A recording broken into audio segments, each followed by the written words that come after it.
महाराष्ट्रात नवरात्र म्हणजे उत्साह आणि स्त्री शक्तीचा उत्सव। 9 दिवस देवीच्या वेगवेगळ्या रूपांची पूजा केली जाते। प्रत्येक दिवसाला वेगळा रंग असतो। सकाळी उपासना, आरती, भजन आणि संध्याकाळी दांडिया आणि गरबा।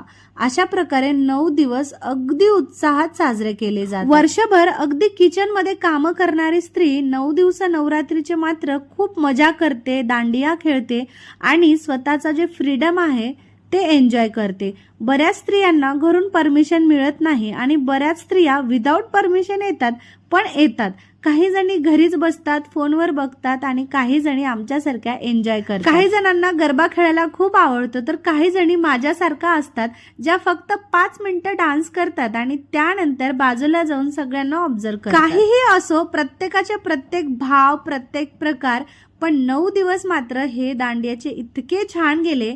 आज आहे 9वा दिवस आणि आज मी जास्त काही वेअर केलेलं नाही। सकाळी सगळी घरची कामं आवरून मी आलेली आहे दांडिया खेळण्यासाठी। आता आज शेवटचा दिवस आहे, त्यामुळे म्हटलं चला मजा करूया। तब्येत बरी नसल्यामुळे फक्त 10 मिनिटं डान्स केला, थोडासा शूट केला, थोड्या फोटोज काढल्या। त्या सगळ्या फोटो सोशल मीडियावर लवकरच पाहायला मिळतील। होप तुम्ही सुद्धा नवरात्रीचे हे 9 दिवस खूप मजा केली असेल माझ्यासारखी। एरवी 10 वाजेच्या आत मी घरी जाणार। आज दांडियाचा शेवटचा दिवस असल्यामुळे 12 वाजेपर्यंत मी तिथेच होते। बघू शकता मी किती मजा मस्ती करते आणि माझ्या बरोबरच बाकीचे सुद्धा। अशा प्रकारे नवरात्रीचे 9 दिवस संपलेले आहेत आणि होप तुम्ही खूप एन्जॉय केला असेल। भेटूया उद्याच्या ब्लॉग मध्ये। बाय।